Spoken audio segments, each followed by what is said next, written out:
Hi guys! Today I'm going to be showing you how to attach a pom-pom to your beanies. So if you want to see how I attach my pom-poms, just keep watching. So when attaching your pom-poms to the top of your hats, you want to make sure that they're attached nice and snugly so they don't wobble or potentially fall off. As you can see on this beanie, this hat is got a very wobbly pom-pom.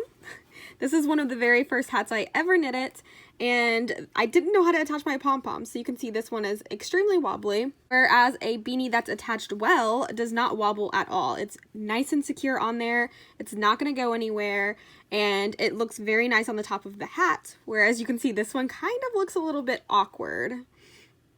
First, I want to go over why you get a wobbly pom-pom opposed to a nice, tight, secure pom-pom. Reason for your pom-pom being wobbly on the top is because you don't space out where you attach your pom-pom. So if you attach your pom-pom straight in the middle, both strings straight down the center, or even close to each other, you're going to get a very wobbly pom-pom because it's not anchored down in separate areas. So if you want to make sure your pom-pom is nice and anchored down, you just want to take your crochet hook and you stick it in to a spot on the top of your beanie that is beside the middle. You don't want to put it right in the middle. You want to make sure you go a couple stitches out to the side. You're going to take your pom-pom. This works with faux fur pom-poms or yarn pom-poms. You grab your string and you pull through your first side of the string. You got to make sure you have another side of your string, so it's important to have two tails. Going back to the top of your hat, you're going to go to the opposite side where you attached your first one, and you're going to stick your crochet hook a couple stitches from the middle like you did before. You're going to take your other tail and you're going to pull it through. Putting your tails further apart like that is going to make sure your pom-pom is nice and anchored down. So you can see how far apart my tails are. I'm going to pull it tight into the hat. And so when you look inside the hat, they look like they're really far apart, which is a good thing.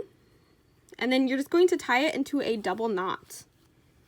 You want to make sure you tie it nice and tightly so you know that your pom-pom is nice and secure. So I tied a knot, and now I'm going to go on the opposite sides of where my strings originally were. So I originally have my string coming through here and here, but now I want them to come from here and here. So I'm going to stick my crochet hook through one of my stitches, pull it through, go to the opposite side, pull my crochet hook through, and pull the other tail through. So now my tails are coming from the opposite sides where they originally were. And I'm just going to tie it in another nice secure knot. And then you can trim your ends, turn your beanie right side out. You have a nice firmly attached pom-pom. That is the quick and easy way to attach your favorite pom-poms to the top of your hats. Like I said, this will work on yarn pom-poms or fur pom-poms. If you want to see how to make your own faux fur pom-poms, I do have a video on my channel. I will link it in the description box below. I also have a pattern for this double brim beanie if you're interested. I will also have that linked in the description box. And thank you so much for watching. Don't forget to subscribe to my channel, leave a comment below if you have any questions, and give this video a thumbs up. I'll see you later.